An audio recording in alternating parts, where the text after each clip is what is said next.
দাদা আজকে আপনার রিয়াকশন আমার কোনো রিয়াকশন নেই। আমার কি রিয়াকশন?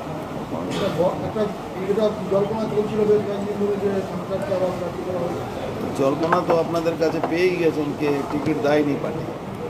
আমি ব্যারাকপুরকে চুজ করেছিলাম, ব্যারাকপুরে লড়বো, ব্যারাকপুরে বাইরে লড়বো না। দীর্ঘ টাল বাহানা করে আলটিমেটলি ব্যারাকপুরে টিকিট দেওয়া হলো না। তো এটা আমার কোনো দুঃখ নেই, it's a part of life. দুঃখ শুধু এটাই, এই পার্টি আগে বলে দিত আমি দেবো না, সেভাবে আমি চিন্তা ভাবনা হ্যাঁ দলের দায়িত্ব আমি কেন নেব? 1.5 বছর ধরে দলের দায়িত্ব কোনো ছিলাম না, শুধু এমপি ছিলাম।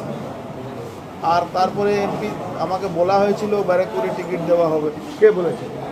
যে দলে নিয়ে এসেছিল সেই বলেছিল।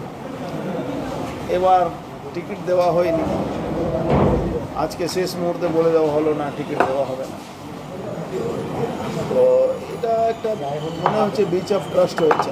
আবারও কি বঞ্চনার শিকার হলে? বঞ্চনার শিকার হলে না বা বললাম তো বিচ অফ ট্রাস্ট হয়েছে। কর্মীরা অনেকে আশাহত হয়ে পড়েছে, আমনাগাতে দত্তপুকুরে বিক্ষোভ দেখাচ্ছে কর্মীরা আপনাকে টিকিট না দেওয়াতে। দেখুন, যারা আমাকে ভালোবাসবে সবসময় ভালোবাসবে। আমি কোনো সিজনাল ফল নই, মানে সিজনাল কোনো ফ্রুট নেই। আমি 12 মাসের ফ্রুট। আমি সবসময় রাজনীতিতে থাকি, মানুষের সঙ্গে থাকি। সিজনাল বলে আমার কিছু নেই। আমি 24 ঘন্টা একটু 7। মানুষের ভালোবাসা থাকে, মানুষের কোনো ভাবছেন, অন্য কিছু ভাবছেন? কোনো না ভাবলে আপনাকে বলবো, কেন ভাববো? ভাবার কোনো ব্যাপার নেই এখন পর্যন্ত। আজকে আমি কর্মীদের সঙ্গে আমার কথা বলবো, কথা বলে দেখি কী চলছে। দাদা মনে কি একটা আক্ষেপ রয়ে গেল? মনে আক্ষেপ তো থাকবেই। 1.5 বছর ধরে দল বলে নিয়ে এসছে যে আপনাকে টিকিট দেবো ব্যারাকপুরে। দল একবারও যদি আমাকে বলতো আমি আসতাম না। কিন্তু আমি ব্যারাকপুরে মানুষকে ঠকাইনি। ব্যারাকপুরে মানুষের আমার জন্য ব্যারাকপুরই সর্বোপরি ছিল। আমাকে বারবার অন্য টোপ দেওয়া হচ্ছিল, এখানে চলে যান, ওখানে চলে যান। আমি ব্যারাকপুর ছেড়ে যাব না তো। আমি তো এখানে জন্মেছি, এখানে মরব। আমি ব্যারাকপুরে বাইরে যাব কেন? পার্থভূমিতে ওই কি প্রচারে নামবেন? পার্থ ভৌমিকের সঙ্গে আমার কথা হয়েছে, প্রচারে নামবো। কি প্রচারে আমাকে যদি নামাবার ইচ্ছা হয় তাহলে নামাবে, নিশ্চয়ই করবে। পার্থভূমিক হলে তাহলে প্রচারে নামছেন?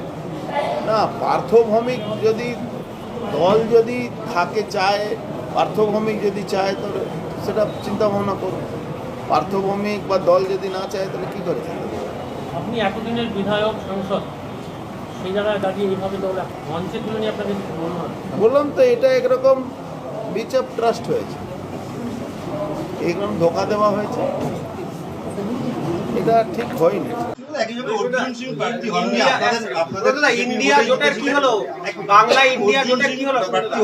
অর্জুন সিংকে ওরা কোনোদিনই বিশ্বাস করে না, আমরা জানি।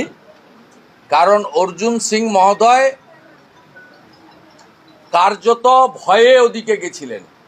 এবং অর্জুন সিং মহোদয়কে আমি একাধিকবার বলেছি, আমাদের অনেক নেতার সঙ্গে তার যোগাযোগ ছিল, আমার সঙ্গে যোগাযোগ ছিল। আমি বলেছি যে আপনি ভুল জায়গায় গেছেন, খুব বেশি হলে জেল খাটাতেন।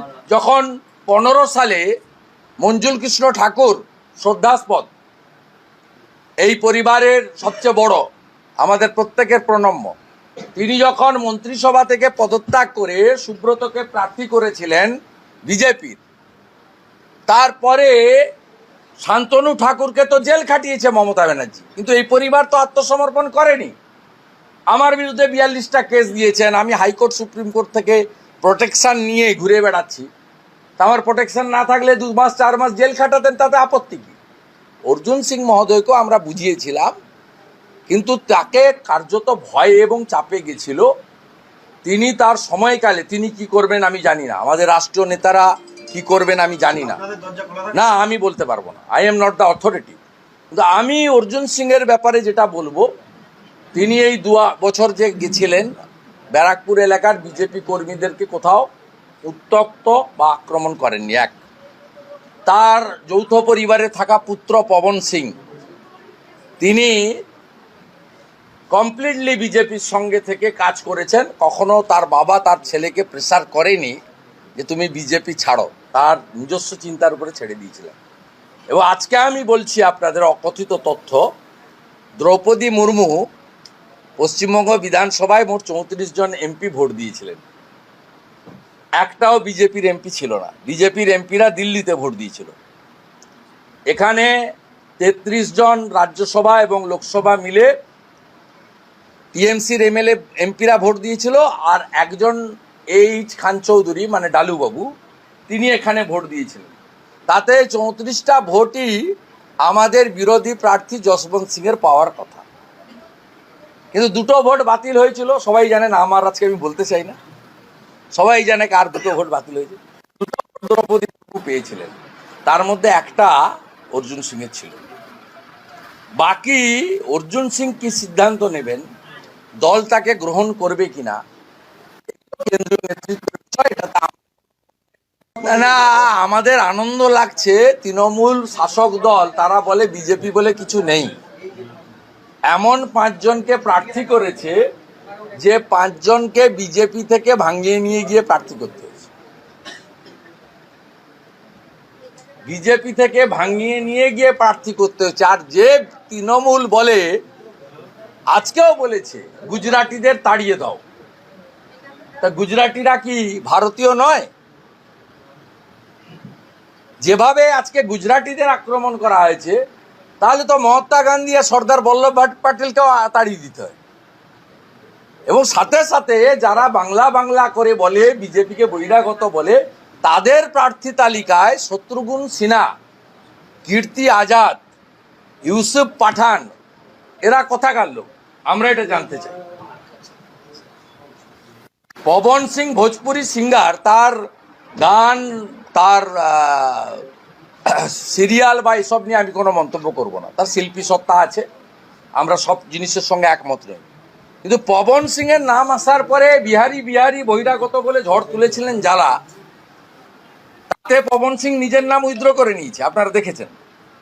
তা আজকে শত্রুঘ্ন সিনহা, কীর্তি আজাদ এবং ইউসুফ পাঠান এরা কোন কালে বাঙালি হলো, এটা তোলামূলকে আমি জানতে চাই।